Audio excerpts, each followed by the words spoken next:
Et Dieu est le pain de vie, le pain pour l'âme.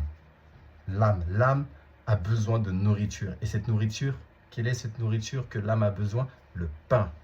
Entre parenthèses, Dieu, Jésus. Parce que Jésus a dit qu'il était le pain, le vrai pain du ciel.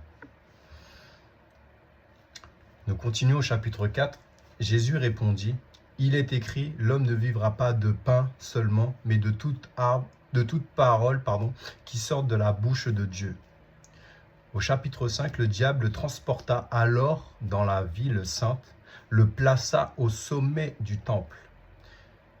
Et il lui dit, « Si tu es le Fils de Dieu, jette-toi en bas. » Jette-toi en bas. Pourquoi il dit cela? Jette-toi en bas. Encore une fois, c'est l'ennemi de l'âme. Il ne veut pas la vie, il veut la mort. Et les conséquences de la mort que Adam a subi, c'est manger de l'arbre du fruit défendu. Donc sa vie était de courte durée. La vie était de courte durée. Et là, le tentateur qui avait tenté Adam et Ève, il le refait, mais à travers, pas pour Jésus. Il savait que Jésus était différent, parce qu'il est esprit. Il avait vu. Il a vu des générations passées, Satan. Il a vu des hommes et des femmes passer, des enfants aussi grandir et pratiquer les lois de Dieu. Mais il savait très bien que que Jésus était différent. Celui-là était né pour sauver l'humanité. Satan était créé pour un but. Jésus est né pour aussi un but. Mais pour lequel? Pour notre âme. Pour que nous soyons sauvés. Que nous ne soyons pas condamnés. Que nous ne soyons pas tourmentés. Que nous ne soyons pas éloignés de Dieu. Et que notre âme mange, notre âme vit, notre âme prospère, notre âme se nourrit, se fortifie aussi. Parce que peut-être que nous sommes croyants aussi, nous pensons que nous sommes arrivés, mais Jésus veut nous montrer encore qu'il est le pain de vie. Peu importe ce que tu traverses, peu importe l'âge que tu as, Jésus veut encore te dire qu'il est le pain de vie. Et même toi qui n'es pas croyant, Jésus t'invite et Jésus veut te dire qu'il est le pain de vie. Il est le pain de vie pour ton âme. Il veut que tu sois sauvé et que tu ne restes pas dans le péché, que tu ne sois pas éloigné pour l'éternité en sa présence comme Adam fut chassé de la présence de Dieu parce qu'il pécha et il reconnut qu'il fut nu. Donc peu importe le péché que tu as commis, peu importe la faute, Jésus veut t'emmener à lui. Il veut te réconcilier à lui et à vie pour que tu aies le pain de vie, que ce soit sur terre mais aussi dans le ciel. Parce que tu mangeras aussi avec lui, tu seras en sa présence. Et la présence de Dieu est une autre présence. Ce n'est pas un homme important comme le président ou un ministre, mais c'est Dieu en lui-même qui se présentera à toi. Tu verras de lui, tu mangeras devant lui, vous vous regarderez face à face. Et il te dira, je suis le pain de vie. Je suis le pain de vie. Au verset 6, il lui dit, « Si tu es le Fils de Dieu, jette-toi en bas. En effet, il est écrit, il donnera des ordres, encore une fois, des ordres, à ses anges, à ton sujet. » Donc cela veut bien dire que oui, Dieu lui a donné, il lui a légué une tâche, il lui a légué aussi un pouvoir, donc un ordre, comme je disais tout à l'heure, de la part de Dieu. Et qu'il avait des ordres, qu'il avait eu un pouvoir, qu'il pouvait donner des ordres à des anges. Donc c'est pour cela qu'il dit, il donnera des ordres à ses anges à ton sujet, et ils te porteront sur les mains, de peur que ton pied ne heurte une pierre. Jésus lui dit, il est aussi écrit, tu ne tenteras point le Seigneur ton Dieu. Là, Jésus est ferme. Là, Jésus lui fait comprendre que je ne suis pas un simple ange. Je suis le Fils de Dieu. Donc, ce que mon Père me donne, ce que Dieu lui donne comme pouvoir, c'est un réel pouvoir. Il ne l'a pas simplement légué. Il a le potentiel de Dieu. Il a l'essence de Dieu. Il a les attributs de Dieu.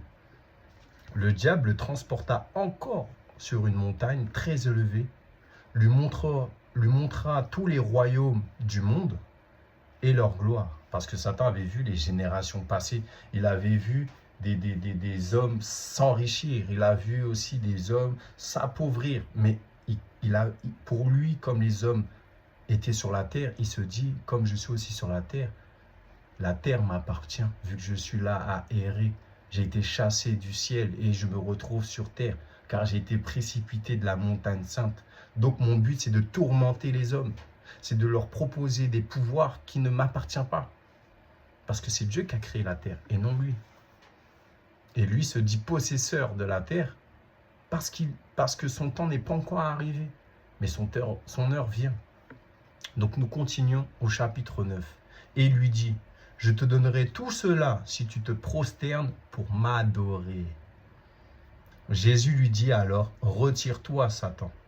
En effet, il est écrit, c'est le Seigneur ton Dieu que tu adoreras et c'est lui seul que tu serviras.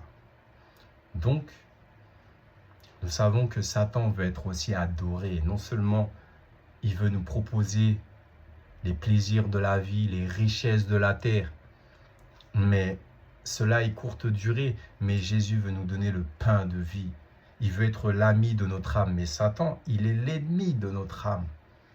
Il est l'ennemi de notre âme. Et comment nous pouvons le savoir? Dieu a-t-il réellement dit? Dieu a-t-il réellement dit? Il se sert de la parole de Dieu. Il se sert des principes de Dieu. Il se sert des ordres que Dieu a donnés pour toi, pour ta vie, pour que tu sois en bonne santé, pour que tu sois heureux sur cette terre et sur cette vie, et que ta croissance aussi spirituelle puisse grandir, donc que tu aies une communion avec Dieu puisse grandir. Mais il ne veut pas cela. Il veut que tu meurs.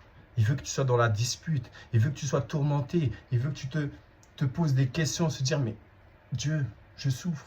Pourquoi je ne puisse pas être guéri? Pourquoi, Jésus, je suis seul? Pourquoi, Jésus, je ne vis pas ma belle vie que je dois vivre? Mais si tu prends le pain de vie pour ta nourriture et que tu fais Jésus ta priorité, ton Seigneur et Sauveur, cela sera différent. Rien n'est facile, rien n'est impossible aussi à Dieu.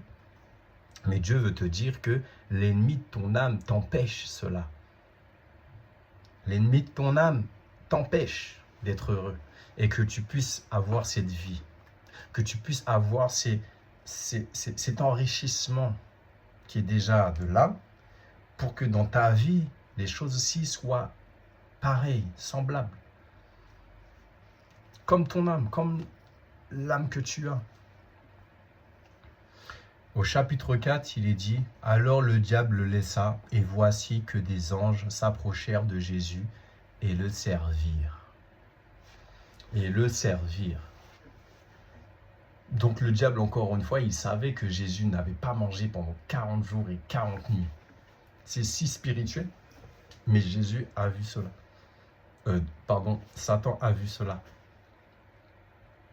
Satan a vu cela, que Jésus, malgré qu'il était le Fils de Dieu, qu'il avait les attributs de Dieu, il a quand même été humain. Il nous a montré l'humanité, il nous a montré que lui aussi connaît tes souffrances, que lui aussi il a eu l'ennemi de son âme qui lui a dit, il est écrit, si tu es le Fils de Dieu, si tu es le Fils de Dieu, transforme ces pierres en pain. Donc Jésus, qui est le Fils de Dieu, ne lui a pas dit que je suis le Fils, mais il lui a redit les écrits. Il est écrit. Donc c'est ce que Dieu avait déjà dit, même au commencement, mais il le redit. Ah bon? Tu me tentes parce que mon Père m'a dit, je te redis ce que mon Père m'a aussi dit, personnellement. Donc il est écrit.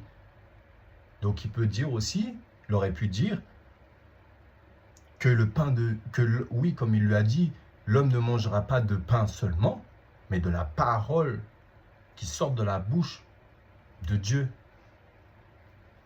Et ça, c'est bon de le savoir.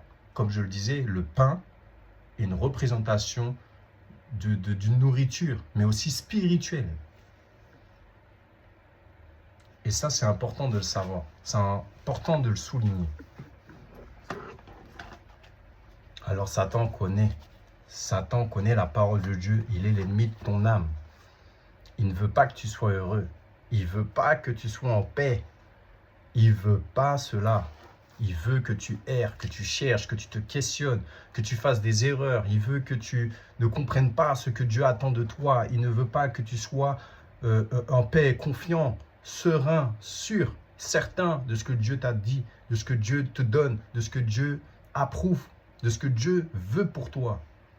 Mais si tu écoutes l'ennemi de ton âme qui te propose des jouissances, qui te propose des richesses trop faciles, sachant que cela ne vient pas de toi, tu n'as pas travaillé, tu n'as pas fait d'efforts, Jésus veut te dire, patiente mon enfant, l'or et l'argent m'appartiennent. Vérifiez dans votre Bible, Jésus a dit, l'or et l'argent m'appartiennent. Il faut mettre les choses au clair. Et Satan, il faut qu'on sache tous qui il est, afin que l'ennemi de ton âme ne puisse pas t'avoir. L'ennemi de ton âme ne puisse pas te faire peur. L'ennemi de ton âme ne puisse pas mentir et que tu crois à ses mensonges. Parce qu'il te dira, il est écrit à ton sujet. Il est écrit à ton sujet que des anges te porteront de leurs mains, de peur que ton pied ne heurte quelques pierres ou une pierre, selon les versions des Bibles. Donc l'ennemi connaît, il sait qui tu es, il te voit. Il voit tes faits et gestes.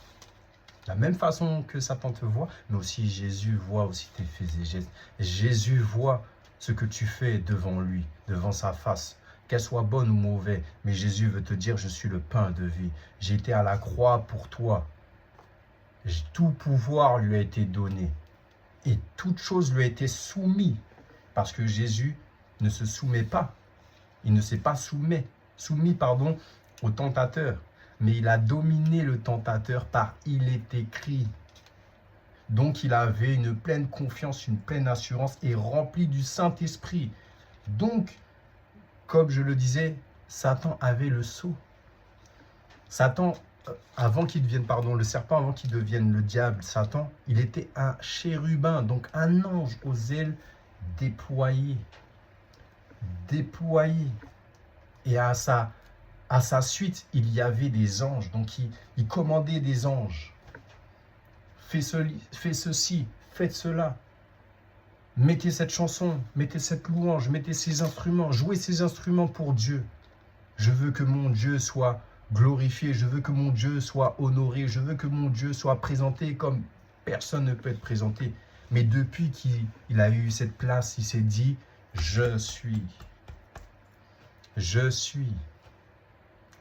Dieu. Or que c'est Dieu qui l'avait légué cette place, qui l'avait légué ce pouvoir, cette possibilité. Je dirais bien cette possibilité, parce qu'il n'a pas le pouvoir de Dieu. Il n'est pas Dieu, il n'a pas l'essence de Dieu, mais il est une créature de Dieu. Lorsqu'il fut créé, donc il était pour Dieu avant. Mais après qu'il ait été en conflit avec Dieu, il est en conflit aussi avec nous. Donc nous, les créatures de Dieu, faites à son image. L'homme et la femme, et d'abord l'homme, et ensuite Ève qui a été tirée de l'homme. Donc nous allons conclure. Donc nous allons à Luc, chapitre 10, et le verset 18. Parce que cela veut bien nous montrer qui est Satan, mais aussi qui est Jésus. Qui est Jésus? Qui est Jésus? Jésus n'est pas un simple homme. Jésus n'est pas un simple homme. Mais Jésus va nous montrer qui il est intérieurement, qui il est. Et ce n'est pas n'importe qui. Jésus n'est pas n'importe qui. Alors nous allons dans Luc, chapitre 10, et au verset, j'avais dit 18, au verset 17, pardon. Au verset 17. Allons-y. Donc, il est dit, les 70 revinrent avec joie, disant, Seigneur, les démons même nous sont soumis en ton nom. Jésus leur dit, je voyais Satan tomber du ciel comme un éclair. au chapitre 19, au verset 19. Voici, je vous ai donné le pouvoir de marcher sur le serpent et les scorpions, et sur toute puissance de l'ennemi, et rien ne pourra vous nuire. Rien ne pourra vous nuire. Donc il est l'ennemi de notre âme, Satan. Le but, c'est de nous nuire, comme je le disais. Le but, c'est de nous nuire, que tu ne sois pas en paix, tu ne trouves pas la paix de ton âme, que tu n'aies pas la conscience tranquille, que tu sois tourmenté, que tu aies des maladies spirituelles, donc des angoisses, des crises d'angoisse, que tu sois étouffé, que tu sois dans le péché, qu'on te pousse à pécher, donc à fauter, peut-être à mal parler, peut-être à t'agacer. Pourquoi? Parce que ceux qui suivent l'ennemi de notre âme sont comme lui. Ils n'ont pas la vie de bonheur. Ils sont errants. Ils mangent de la poussière. Quelque chose qui ne nourrit pas l'âme. Donc quelque chose qui est sec, qui n'a pas de vie. Parce que la poussière, c'est pas de la nourriture, hein, c'est de la poussière. Donc je sais pas ce que c'est, mais c'est, oui, de la poussière, mais ça peut être du sable, mais c'est pas consistant, c'est rien. Ça n'a pas de minéraux, ça n'a pas de protéines ou de glucides, ce que vous voulez, mais ça ne nourrit pas. Donc ces personnes-là sont secs. Ils ne portent pas la vie en eux. Au verset 20, cependant, ne vous réjouissez pas de ce que les esprits vous sont soumis, mais réjouissez-vous de ce que vos noms sont inscrits dans les cieux. Dans les cieux, là où tout a commencé. En ce même moment, Jésus tressaillit de joie par le Saint-Esprit. Donc, quel état d'esprit que Jésus avait? Un esprit saint. Donc, il est divin. Il est divin. C'est ce que Dieu était. Dieu est divin, donc l'Esprit de Dieu est saint. Et il a trouvé bon aussi de dire, j'ai le Saint-Esprit aussi en moi. Je peux te donner mon esprit. Et c'est un esprit saint. Donc toi qui reçois cet esprit, tu peux avoir le Saint-Esprit. Dieu veut que tu aies aussi ce Saint-Esprit, que tu accèdes à ce Saint-Esprit. Que toi aussi sois enfant de Dieu. Que tu deviennes aussi participant pour sa gloire. Participant pour son œuvre. Participant à ce que Dieu veut faire pour toi. Et ce que tu pourras faire aussi avec d'autres enfants de Dieu. Mais que tu sois véritablement un enfant de Dieu. Tressaillit de joie par le Saint-Esprit, et il dit, « Je te loue, Père, Seigneur du ciel et de la terre, de ce que tu as caché ces choses aux sages et aux intelligents, que tu as révélé aux enfants. » Quel enfant? À ceux qui veulent suivre Jésus, donc les disciples. C'était un témoignage, les disciples, c'était des témoins. Oui, Père, je te loue de ce que tu l'as voulu ainsi. Toutes choses m'ont été données par mon Père, et personne ne connaît qui est le Fils, si ce n'est le Père, ni qui est le Père, si ce n'est le Fils, et celui le Fils veut le révéler. Et se tournant vers les disciples, il leur dit en particulier, « Heureux les yeux qui voient ce que vous voyez, car je vous dis que beaucoup de prophètes et de rois ont désiré voir ce que vous voyez et ne l'ont pas vu, entendre ce que vous avez entendu et ne l'ont pas entendu. » C'est magnifique, c'est très beau et magnifique. Magnifique est Jésus-Christ.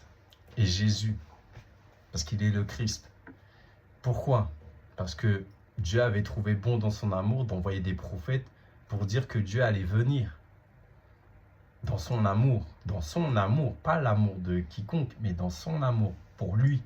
Je vais venir, en disant, je vais venir. Mais comment? C'est mon Fils que je vais envoyer. Lui, il va me représenter, lui va me glorifier. Lui va faire ce que je lui ai dit de faire. Il va le faire. Il va le faire. Il va le faire. Donc, les prophètes qui n'avaient pas vu Jésus, vont parler en son nom aussi pour dire que Dieu va venir. Mais comment est-ce possible? Parce qu'ils avaient tous le même état d'esprit de Dieu. Ils étaient inspirés de Dieu. Ils suivaient Dieu, ils suivaient ses ordres encore. Ils ne voulaient pas se corrompre. Ils voulaient obéir. Ils voulaient écouter la voix de Dieu et ils voulaient aussi manger les paroles que Dieu leur disait. Ça les nourrissait, ça les rendait forts, ça les fortifiait, ça leur donnait de l'assurance, ça leur donnait de la paix dans leur âme et ça leur donnait aussi de quoi combattre l'ennemi de leur âme. Parce que la parole de Dieu aussi est une épée.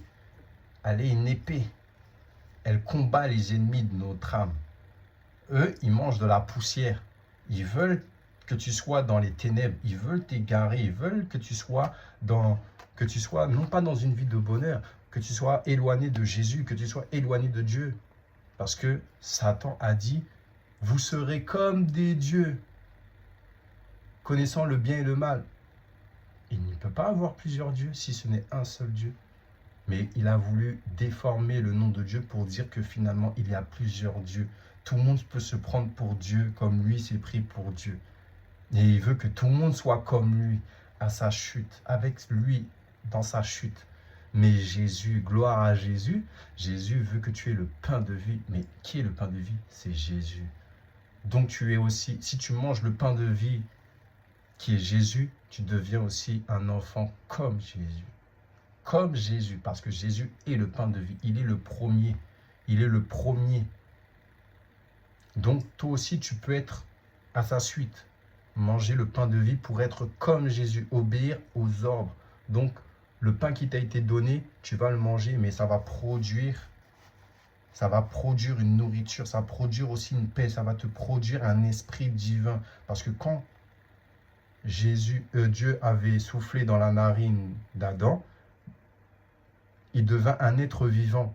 Donc, si Jésus te donne une parole, cette parole que tu vas manger va te donner aussi un esprit vivant. Donc, tu vas devenir une âme vivante. Et cela ne sera pas fait de toi, de moi, de quelqu'un d'autre. Cela a été fait de Jésus, à travers Dieu. Cela a été fait de Dieu pour que Jésus te montre la voie, te montre le chemin, te montre la solution. Que l'ennemi de ton âme, c'est le serpent, c'est Satan, l'ennemi de ton âme. Et ceux qui s'y attachent, ceux qui ne veulent pas accepter Jésus, qui pensent qu'en faisant leur vie, ce qu'ils veulent, il n'y aura pas de conséquences. Il y a des conséquences. Donc voici pourquoi il y a tant de meurtres, il y a tant de haine, il y a tant de personnes qui souffrent, il y a des maladies, parce que Satan a voulu prendre la place de Dieu. Mais en contrepartie, il veut leur malheur, il veut leur chute, il veut leur mort. Donc il envoie toutes sortes de choses. Donc il n'y a pas de règles, il n'y a pas d'ordre, il n'y a pas d'équilibre. Tout le monde peut faire ce qu'il veut, mais ça a des conséquences. Et les conséquences vont nous donner ces effets. Nous serons peut-être en bonne santé, nous perdrons la vie, nous ne serons pas en paix, nous serons seuls, au lieu d'être accompagnés, au lieu de vivre une belle vie pieuse. Et même si cela n'a pas lieu, c'est Jésus le pain de vie, c'est Jésus qui procure la paix, c'est Jésus qui donne ce tout que nous avons besoin, l'âme a besoin. Donc, est-ce que Satan est l'ennemi de notre âme? Est-ce que Satan est l'ennemi de ton âme? Oui, mon frère, oui, ma sœur. Jésus est l'ennemi de ton âme. Pourquoi? Il est en conflit avec Dieu. Et maintenant, il veut être aussi en conflit avec ce que Dieu a créé pour qu'il soit aussi loin de la communion avec lui, loin du pain de vie, loin de la vie de paix, loin de son salut, de son âme, parce que l'âme, c'est important. C'est ce qui remplit l'être humain. Intelligence, la pensée, donc l'esprit, mais l'âme. Sans l'âme, nous mourrons. Sans l'âme, nous pouvons nous tenir debout. Sans l'âme, nous pouvons dire « Ah, je respire, je suis content, mon Dieu ». Sans l'âme, nous ne pouvons rien faire. Le corps ne sera pas vivant, ne sera pas en vie. Donc l'âme, en partie, est vivante grâce à l'âme. Le corps et en vie grâce à l'âme que Dieu a prêtée en chacun d'entre nous. En chacun d'entre nous, que nous soyons bons ou mauvais. Mais Dieu peut récupérer cette âme. Mais avant que l'âme parte, Dieu veut te sauver. Dieu veut cette âme que tu as. Dieu veut te donner la vie éternelle. Si tu te repens de tes péchés, si tu reconnais que Jésus est le pain de vie, si tu reconnais que Jésus est Seigneur et qu'il est ton Seigneur personnel. Donc c'est important de savoir qui est l'ennemi de ton âme. Et l'ennemi de ton âme, eh bien Satan, le serpent, le diable. Et il veut que tu ne sois pas heureux, que tu sois tourmenté, que tu sois dans la souffrance, dans la peine, que tu sois confus. Et tout ce que Dieu te demande et tout ce que Dieu te dit, il veut le contredire. Il ne veut pas que tu sois en communion. Donc voilà. Donc merci pour ce moment. Merci pour ce partage. J'espère que cela vous a fait du bien. J'espère que cela vous a édifié, vous a donné aussi de la connaissance de l'existence de Jésus, de l'existence de Dieu, mais surtout que l'ennemi de votre âme, c'est un rusé, c'est un menteur, c'est un méchant. Il veut des querelles, il veut que vous soyez tourmentés, que tous les choix que vous pouvez faire, elles ne soient pas les bons. Que vous puissiez être toujours tourmentés dans les regrets, alors que Jésus veut que vous ayez le pain de vie pour que vous compreniez que Jésus, malgré les fautes que vous avez faites, il est la miséricorde, il est le pardon des péchés. Il est le pardon des péchés. Lui peut ôter le péché du monde. Et cela a été fait par Jésus. Donc voilà. Ce sera tout pour aujourd'hui. Donc merci de m'avoir écouté. J'espère que cela vraiment vous a fait du bien, vous a édifié, vous a donné en quelque sorte un pain de vie qui est Jésus. Et que Jésus soit glorifié dans votre vie, dans votre cœur et en vous-même. Donc à bientôt.